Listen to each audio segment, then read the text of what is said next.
People एवं पथवारी की कथा। एक बुढ़िया थी। उसने अपनी बहू से कहा, तू दूध दही बेच के आ। वह बेचने गई तो रास्ते में औरतें पीपल पथवारी सींच रही थीं। उनको सींचता देखकर बहू ने पूछा कि तुम यह क्या कर रही हो? औरतें बोली कि हम पीपल पथवारी सींच रही हैं। इससे अन्न और धन होता है। 12 वर्ष का बिछुड़ा हुआ पति मिल जाता है। बहू बोली, ऐसी बात है तो तुम पानी से सींचती हो तो मैं दूध से सींचूंगी। गुजरी बहू रोजाना दूध दही बेचने नहीं जाती, वह रोजाना दूध को पीपल में और दही पथवारी में सींचती। सास दूध दही का दाम मांगती तो कह देती महीना पूरा हो जाने पर लाकर दूंगी। कार्तिक का महीना पूरा हो गया।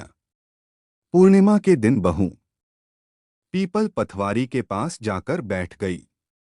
पथवारी ने पूछा, तुम मेरे पास क्यों बैठ गई?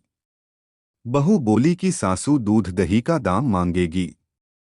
पीपल पथवारी बोली कि मेरे पास क्या दाम रखा है, ये भरा डींडा पान पतूरा, इसको ले जा। बहू ने वही ले जाकर कोठरी में रख दिया और डर के मारे कपड़ा ओढ़ कर सो गई।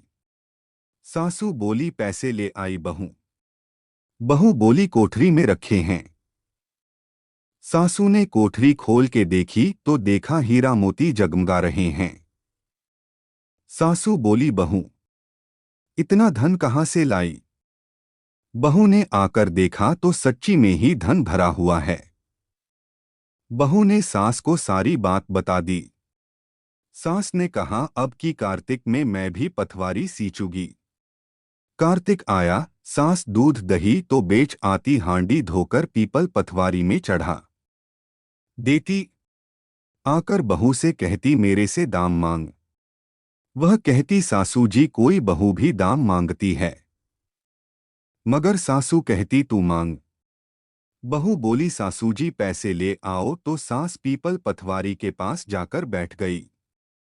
पीपल पथवारी ने सास को पान पतूरा भरा डींडा दे दिया। उसने ले जाकर कोठरी में रख दिया। बहू ने खोलकर देखा तो उसमें कीड़े मकोड़े बिलबिला रहे हैं। बहू ने कहा, सासू जी यह क्या?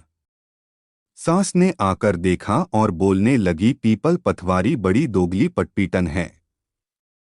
इसको तो धन दिया, मुझको कीड़ा मकोड़ा दिया। तब सब कोई बोलने लगे कि बहू तो सत की भूखी सींची थी, तुम धन की भूखी।